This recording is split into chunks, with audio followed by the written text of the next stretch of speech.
कहते हैं परिश्रम वह चाबी है जो हर किस्मत का ताला खोल देती है। यदि दृढ़ संकल्पित होकर लक्ष्य का पीछा किया जाए तो राह में आने वाली बाधाएं खुद ब खुद अपना रास्ता मोड़ लेगी। हमारी आज की कहानी एक ऐसे चाय वाले के बेटे की है जिसने चुनौतियों का सामना करते हुए सफलता की जो कहानी लिखा वे वाकई में बेहद प्रेरणादायक है। जी हाँ, हम बात कर रहे हैं 2018 बैच के IAS ऑफिसर देशलदान की, जिसने हिंदी माध्यम से पढ़ाई करते हुए पहले इंजीनियरिंग की परीक्षा में सफलता हासिल की और फिर एक IAS ऑफिसर बने। फेसबुक पर ह्यूमन्स ऑफ BSSNI नामक एक पेज के साथ उन्होंने अपनी कहानी को साझा किया। मैं राजस्थान के जैसलमेर जिले से ताल्लुक रखता हूँ।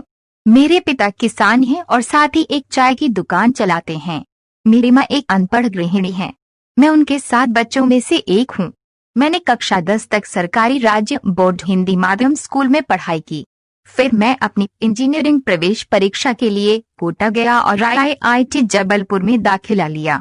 मैंने आसपास के गांवों में राज्य सेवा और केंद्रीय सेवा में भर्ती हुए कुछ लोगों की वजह से सिविल सेवा के बारे में सुना था। उन्हें समाज में एक अलग ही तरह की प्रतिष्ठा मिलती थी। सब लोग उन्हें सम्मान की दृष्टि से देखते थे। मेरा बड़ा भाई जिसने 7 साल तक भारतीय नौसेना में सेवा की, वह मुझे IAS बनते देखना चाहता था। दुर्भाग्य से साल 2010 में INS सिंधुरक्षक में एक दुर्घटना में ड्यूटी के दौरान उन्हें अपना जीवन खोना पड़ा। ये मेरे जीवन का सबसे दुखद पल था। मैं पूरी तरह बदल चुका था और फिर मैंने UPSC परीक्षा की तैयारी करने का फैसला किया। मैंने अपने इंजीनियरिंग कोर्स के अंतिम वर्ष में तैयारी शुरू कर दी थी।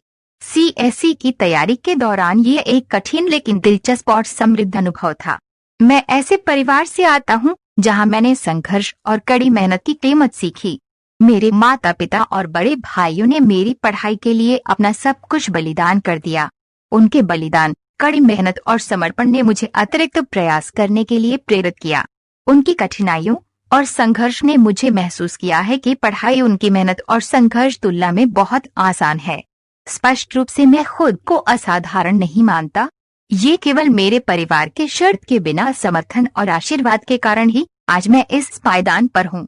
रिजल्ट के बाद मैं अपने जीवन में पहली बार कुछ सार्थक करने के लिए तैयार हूँ। मेरे चयन के बाद मेरे पिता से मिलना एक बहुत ही व्यक्तिगत और भावनात्मक अनुभव था।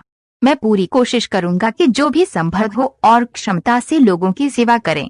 सेवा का हिस्सा बनना कोई विशेषाधिकार नहीं है, बल्कि एक सार्थक जीवन को सीखने, सेवा करने और जीने का एक शानदार अवसर है। देशलदान की सफलता वाकई में कई मायनों में प्रेरणादायक है।